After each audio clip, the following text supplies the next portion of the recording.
Eu canto a alegria de ser teu.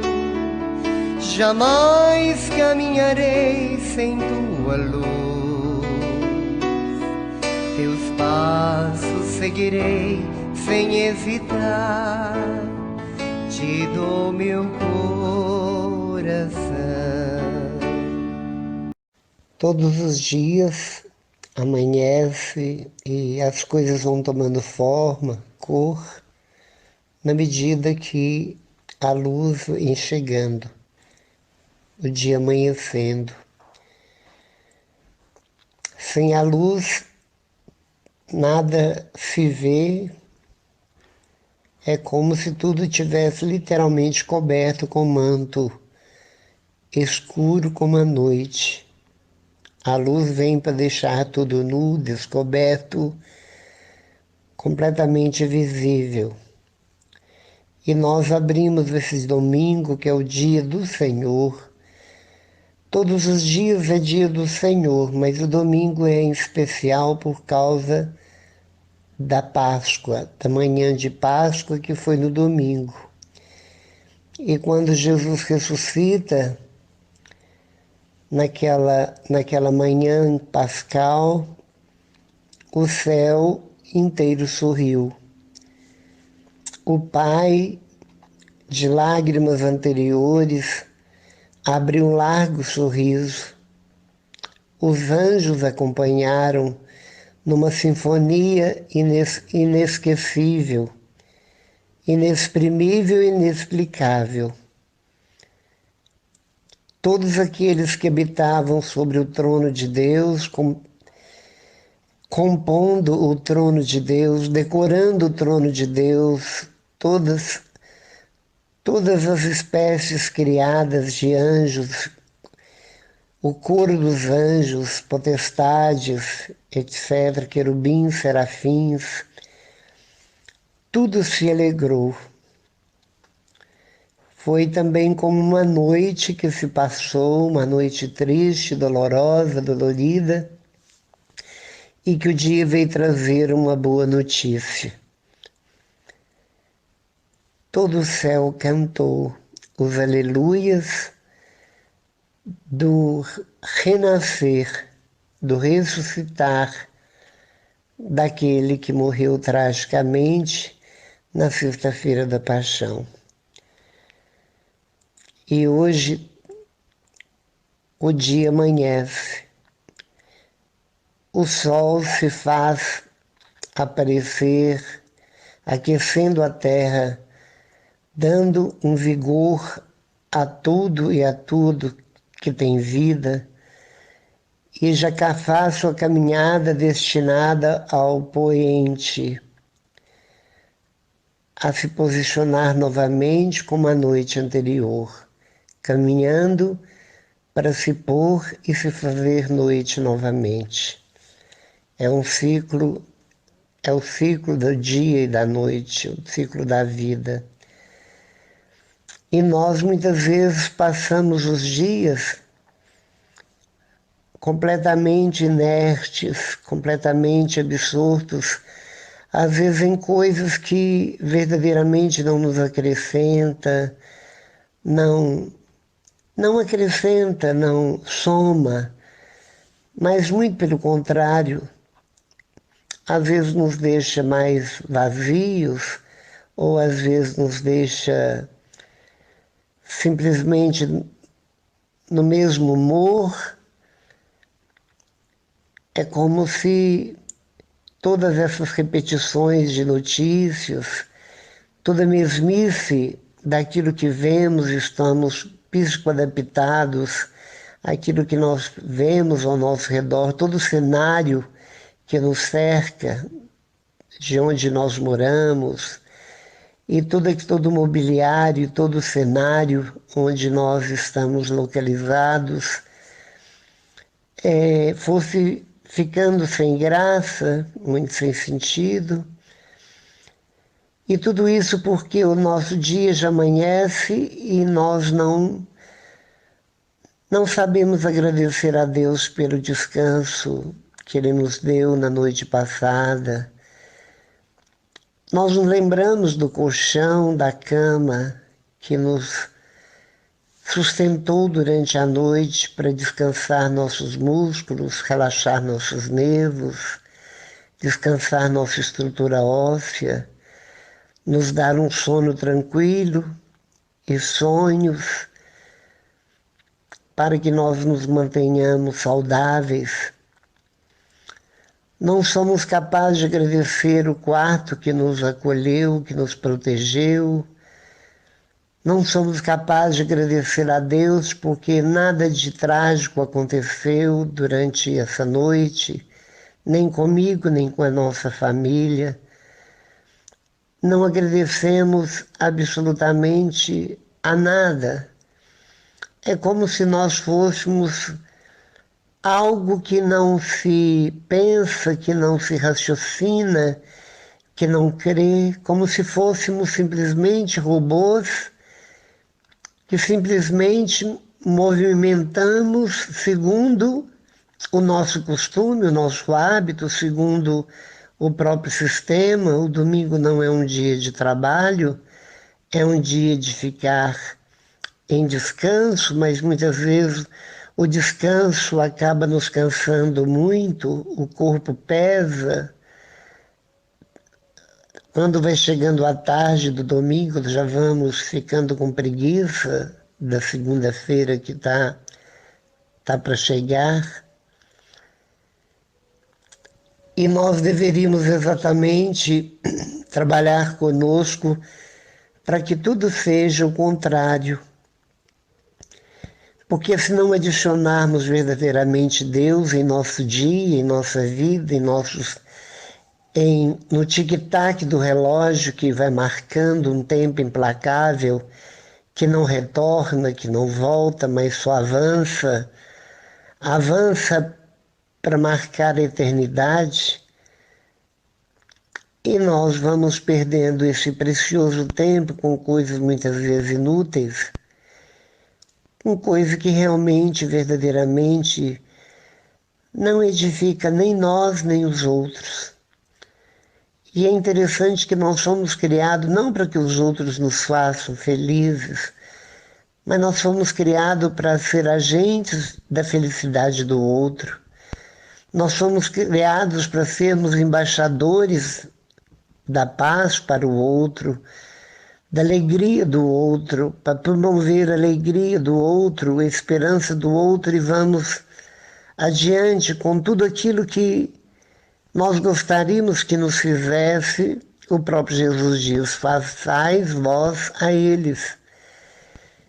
Porque é dando que se recebe, porque quando eu consigo fazer alguém feliz, obviamente, automaticamente, o meu interior, ele fica feliz, realizado, satisfeito.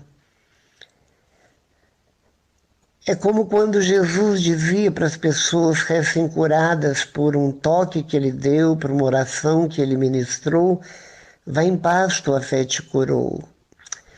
A pessoa saía saltitante.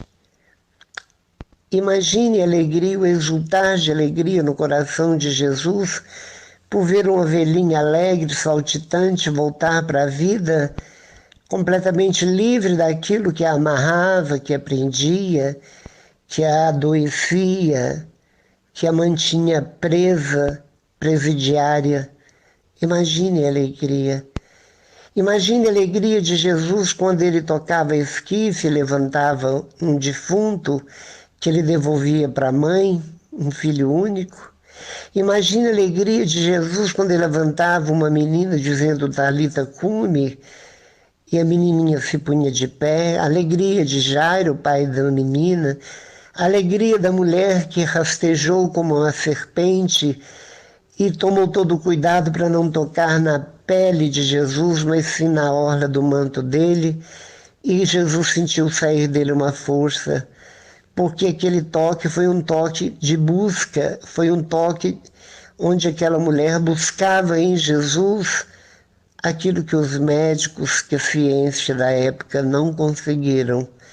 Era um fluxo de sangue permanente, uma menstruação, desculpa o termo, permanente, contínua, e aquela mulher estava cada vez mais doente, mais marginalizada, e bastou um toque sem que Jesus visse, mas ele sentiu e percebeu e gritou: alguém me tocou porque eu senti sair de mim uma força. E a mulher, tremendo, apavorada, com medo de ser linchada, confessa diante de todos porque tocou e o que lhe aconteceu. Estancou-lhe o sangue imediatamente.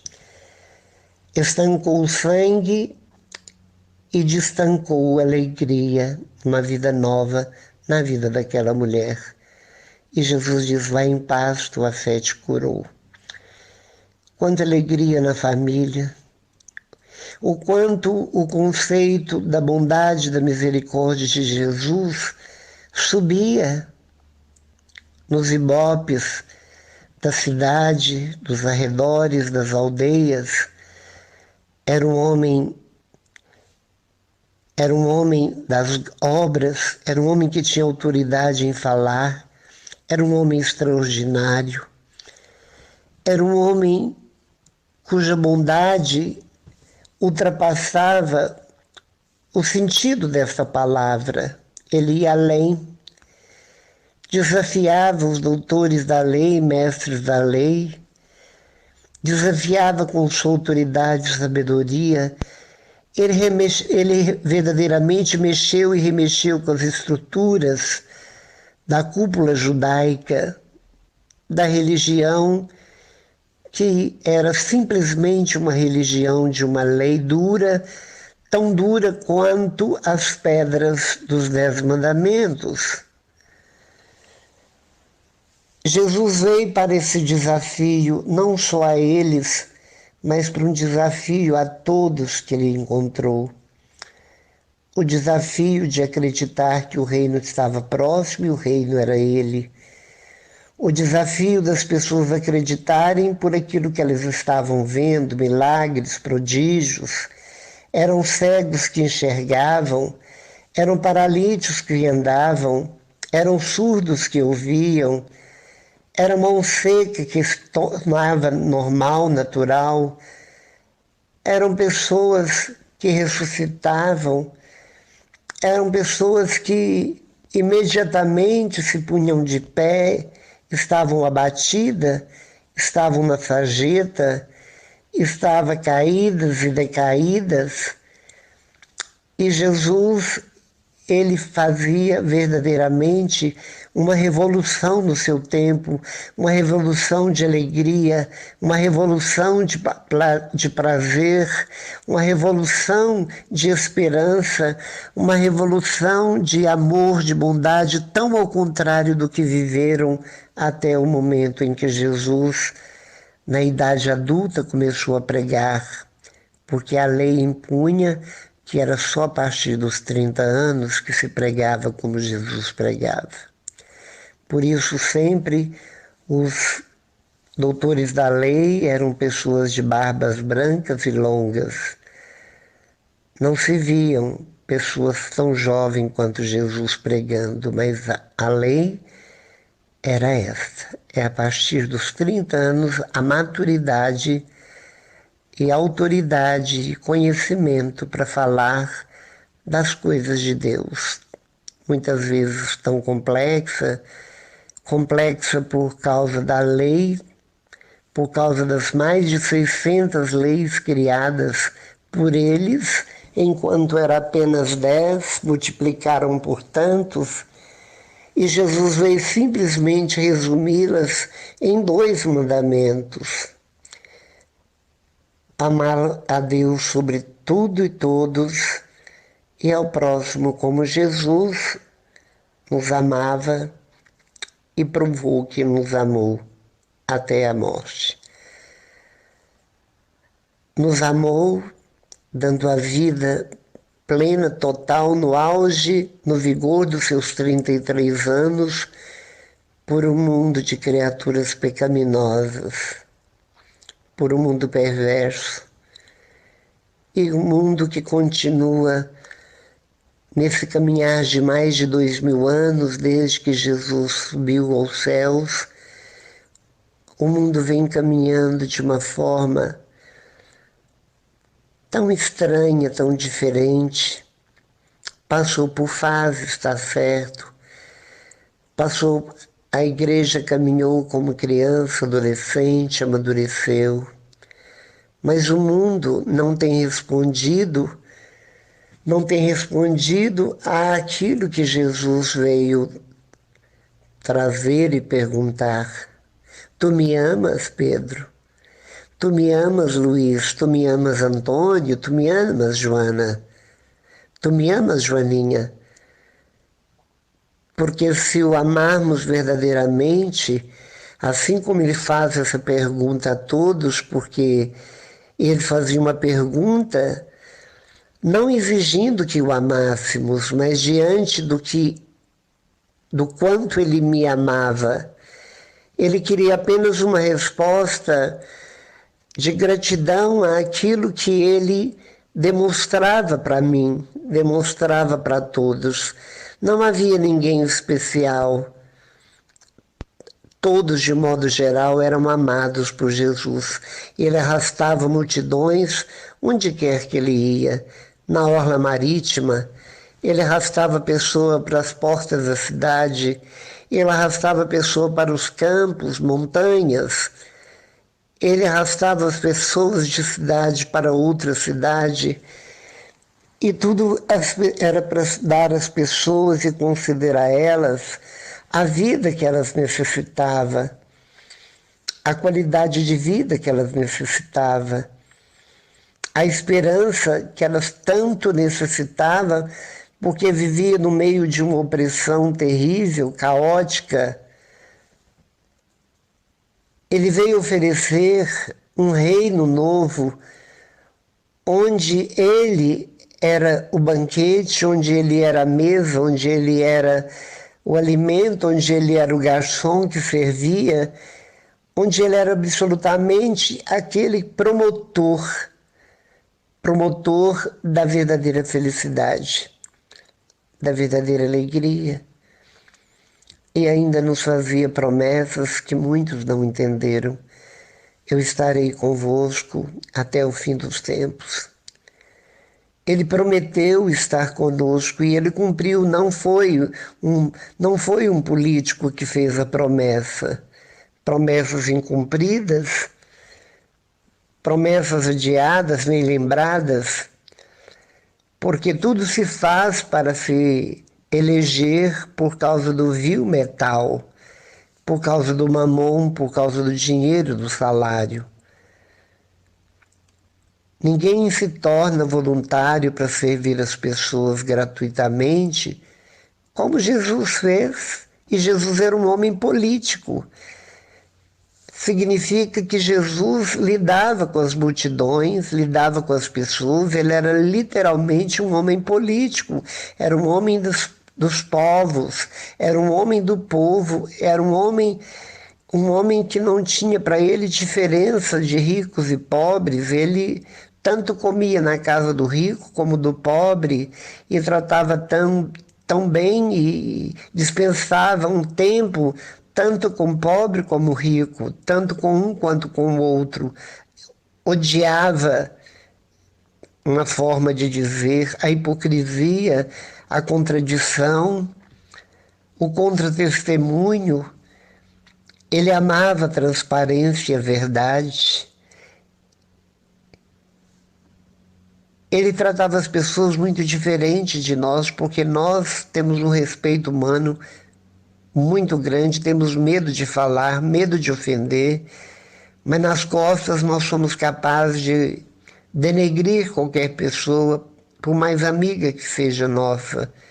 Enquanto que Jesus nunca houve uma mentira em seus lábios, e ele falava com toda sinceridade e transparência aquilo que ele pensava e aquilo que era verdadeiramente.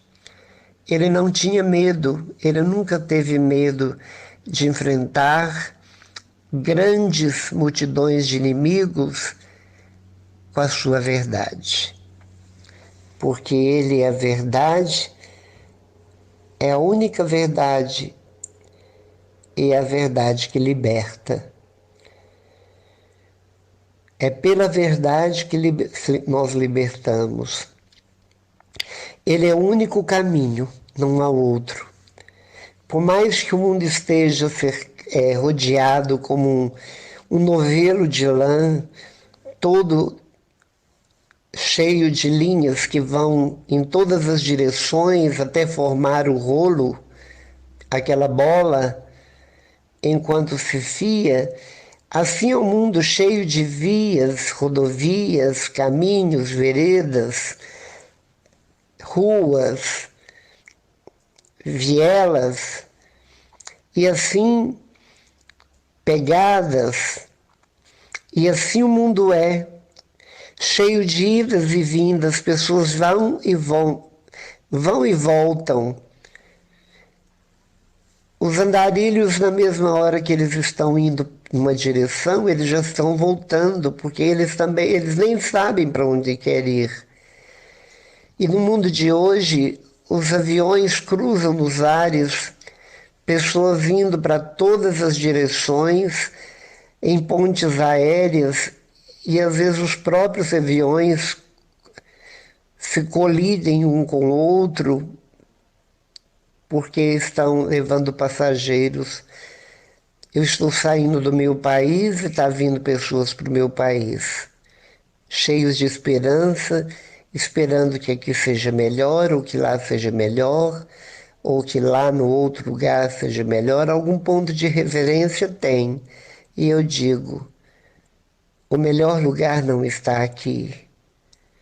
O melhor lugar não está geograficamente no determinado continente ou num determinado país. Não existe essa questão de país de primeiro mundo ser melhor do que o outro. Em todos os lugares as pessoas sentem opressão, são obrigadas a trabalharem, elas são escravas do dinheiro, escravas do sistema, elas são simplesmente pessoas que precisam e buscam e pagam para ser felizes ou para ter uma felicidade momentânea. São pessoas que sofrem as mesmas coisas que sofrem em qualquer canto do mundo, porque o mundo inteiro é farinha do mesmo saco. E onde quer que tenha gente, há problema. E se não tiver problema, as pessoas criam um problema tão complexo as elas são. E tudo isso porque elas não têm verdadeiramente a religião que Jesus veio fundar, a religião do amor. A religião do amor. E é por essa religião do amor que nós deparamos e passamos a sentir uma paz interior inexplicável, insubstituível. É quando nós aceitamos este Deus, é que nós passamos a ter uma qualidade de vida 10. Nós perdemos aquela qualidade de vida tão inferior, tão sofredora, tão indigna, e passamos a ter uma qualidade de vida que não é necessário ter dinheiro, não é necessário ter belas casas, não é necessário ter aquele conforto que muitas pessoas dizem que é dignidade. Dignidade, a verdadeira dignidade, não é o luxo, mas ao contrário, é a fé. A dignidade está exatamente no amor mútuo, no amor que eu dou. E o amor que me cura não é o que me dão, mas aquele que eu dou para o outro. E quando nós somos generosos e fazemos e praticamos e conjugamos a caridade, eu digo que toda lepra sai do seu coração, todo mal que existe em teu corpo dá lugar a uma saúde real, verdadeira. Há um bem-estar interior tão grande que irradia de certa forma, que todos comentam a paz que sente na sua presença. Dá gosto entrar na casa, no casebre, mesmo que seja de chão batido, mesmo que seja de pau a pique, mesmo que seja coberto de capim, mesmo que seja um rancho, mesmo que seja o que for, vale a pena entrar num lugar onde convive, onde a pessoa irradia nas paredes, nos objetos, no ambiente em que ela se encontra, aquilo que ela traz dentro, que é o próprio Deus. É o próprio Deus. É Deus irradiando o próprio céu ali. E olha que é uma microgotícula do céu, porque se nós soubéssemos em vida, ou fizéssemos uma experiência em vida do verdadeiro céu, nós morreríamos. Nós não suportaríamos tamanha alegria e felicidade. Assim como tantos morrem com más notícias, nós também morreríamos em viver e experimentar o céu. O céu começa em mim, mas Deus é tão sábio que Ele vai nos levando pouco a pouco. Ele vai nos dando a conta-gotas tudo aquilo que nós vamos viver na eternidade como recompensa do que eu ouvi dele e coloquei em prática. Que o meu domingo, que o seu domingo transcorra dentro de uma meditação assim como esta, onde verdadeiramente eu não perco tempo. Quantas missas celebro nos canais religiosos e evangelizadores durante o domingo? Quantas pregações riquíssimas, ungidas, que eu posso ouvir durante este domingo de encontros, de pregações, de encontros aqui e acolá, em tantos lugares, porque os padres, os canais televisivos, evangelizadores não perdem tempo. Quanto ensino, quanta catequese, o quanto nos derrama este alimento, assim como o pelicano vomita no papinho dos pelicaninhos aquilo que ele tem. Se ele não tem, ele rasga o próprio peito e dá o sangue. Por isso que o pelicano lembra como sinal Jesus, que ele rasgou o próprio peito, ele deixou-se abrir o próprio peito para dar de alimento a nós. Por isso, é preciso aproveitar ansiosamente o tempo. O tempo é algo precioso demais para nós julgarmos numa cama, julgarmos em algo superficial, algo vazio, algo que verdadeiramente não nos traz lucros. E o lucros não é simplesmente um dinheirinho extra. Os lucros são aquilo que ninguém me toma, que ninguém me tira, que entra pelos meus ouvidos, que cai na minha consciência e depois vai direto para o meu coração e ali é traduzido em obras, em atitude, sabedoria, e é algo que ninguém me rouba, e é algo que eu posso usar a vida toda, e é exatamente por esse caminho que Deus me leva até Ele, até a fonte da vida eterna. Obrigado, Senhor. Bendito seja seu santo nome por tudo que o Senhor nos mostrou.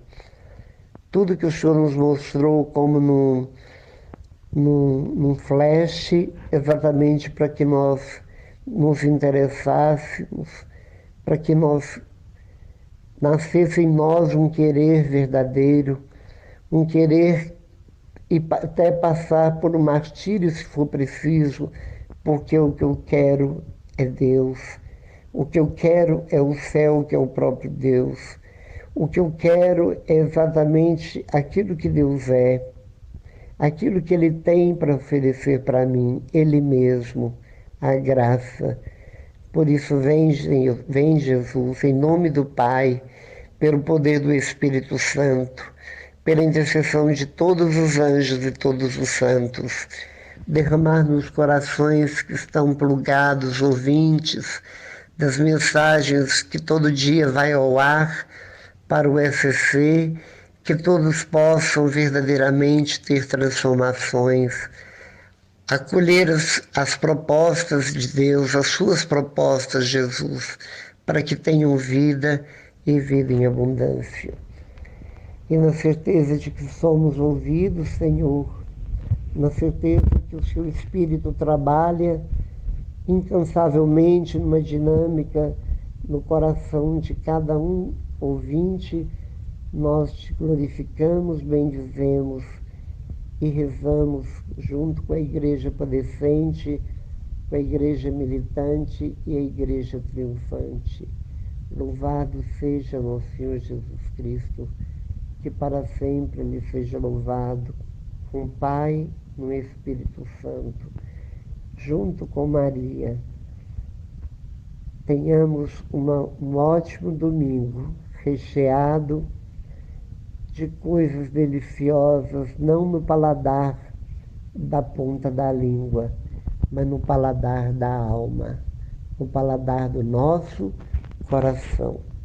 Em nome do Pai, do Filho e do Espírito Santo. Amém. Tudo te entreguei, nada me restou, livre eu fiquei, só para te amar, meu Deus. Tudo me pediste, eu nada te neguei, e hoje sou feliz assim, tenho a ti, meu Deus.